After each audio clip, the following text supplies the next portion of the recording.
வணக்கம், நான் உங்கள் இயற்கையாளன் தவம். என்னடா இது பேர் என்ன, தண்ணீர் பழத்தை வச்சு என்ன சொல்ல போறேன் அப்படின்னா, இப்போ ஒரு வீடியோ வந்தது இல்லையா, தண்ணீர் பழத்துல இன்ஜெக்ஷன் பண்ணி கெமிக்கல் யூஸ் பண்ணி இதை சிகப்பு கலர்ல மாத்துறாங்க, ரொம்ப இனிப்பா இருக்கிறதுக்கு இதுக்குள்ள இன்ஜெக்ட் பண்றாங்கன்னு. இதை இந்த டயத்துல ஏன் வந்து வெளியில விடணும் அப்படின்னா, நம்ம விவசாயிகள் செய்யக்கூடிய இந்த தர்பூசணி பழத்தை ஒழிக்கிறதுக்கு தான். ஒழிச்சிட்டு இந்த வெயில் காலங்கள்ல நம்ம பன்னாட்டு நிறுவனங்கள் விற்கக்கூடிய குளிர்பானங்களை வாங்கி குடிக்கணும் அப்படின்றதுக்கு தான். இதே நேரத்துல பன்னாட்டு நிறுவனங்கள்ல இருக்கக்கூடிய குளிர்பானங்கள்ல இந்த பூச்சிக்கொல்லி எல்லாம் கலந்துருக்குன்னு ஏதாவது வீடியோ போடுறாங்களா? இல்ல. அப்ப இங்க ஒழிக்கப்படுறது யாரு? விவசாயிகள். வாழ்றது யாரு? பன்னாட்டு நிறுவனங்களுடைய குளிர்பானங்கள்.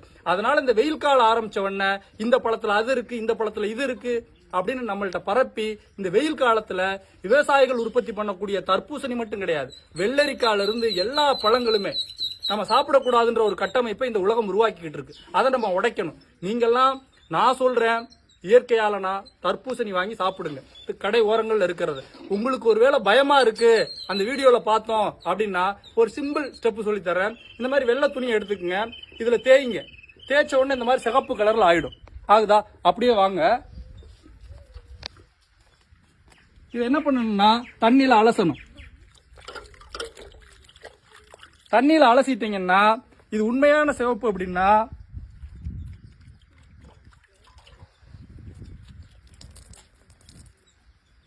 அந்த சிவப்பு உடனே போயிடும். அப்படி போகாம இந்த சிவப்பு இதுலயே ஒட்டிக்கிச்சுன்னா அதுதான் கெமிக்கல்.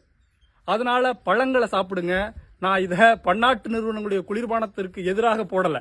என்னுடைய விவசாயிகளுடைய பழங்களை வாங்குறதுக்கு ஆள் இல்லாம போயிடக்கூடாதுன்னு போடுறேன். அனைவருக்கும் பகிருங்கள். நன்றி. அன்புடன் உங்கள் இயற்கையாளன் தவம்.